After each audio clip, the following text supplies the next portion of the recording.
So, John, what does Proposition 30 now do for the schools and the students now that it's passed? But my major concern is the effect it has on education.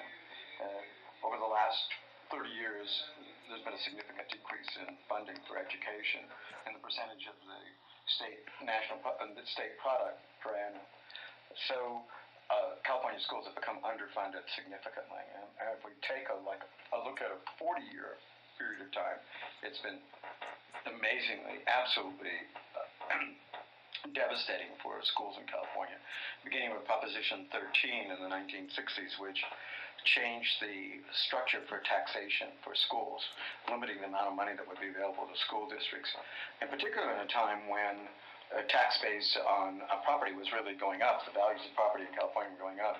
The tax base would have increased significantly for most homeowners. So the reduction in the tax really made it impossible for schools to fund themselves. And then over the last about 12 or 13 years, there's been a consistent decrease in funding for education in California based on the critical issues in the budget itself because of budget shortfalls. So education has been profoundly affected across the board, from elementary and secondary education to post-secondary and university education. So there's been a kind of a devastating effect, and we would hope that what Proposition 30 does is make money available through a new tax structure to replace the monies that would have been lost through normal budgetary processes. So here schools should be secure in their funding over the next few years, remembering that this is a constitutional amendment and really changed the tax structure.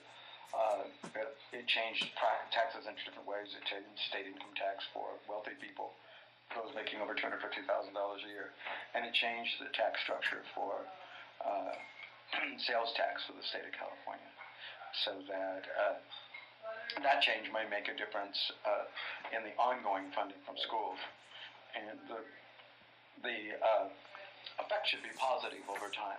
Hopefully, school districts, as I told you, my concern was that school districts are not going to be held any more accountable for producing particular results, for developing outcomes which are more satisfactory, or for preparing students more effectively for university and for the world of work. So those are my concerns, and I think it's very difficult to legislate. I think that's a very difficult process to convince people that you need to develop particular standards for education.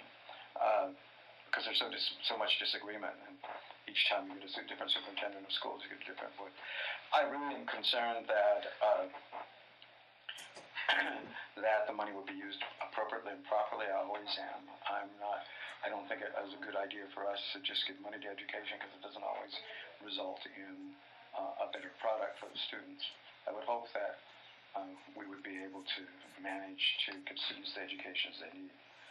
Second kind of concern that I would have has to do with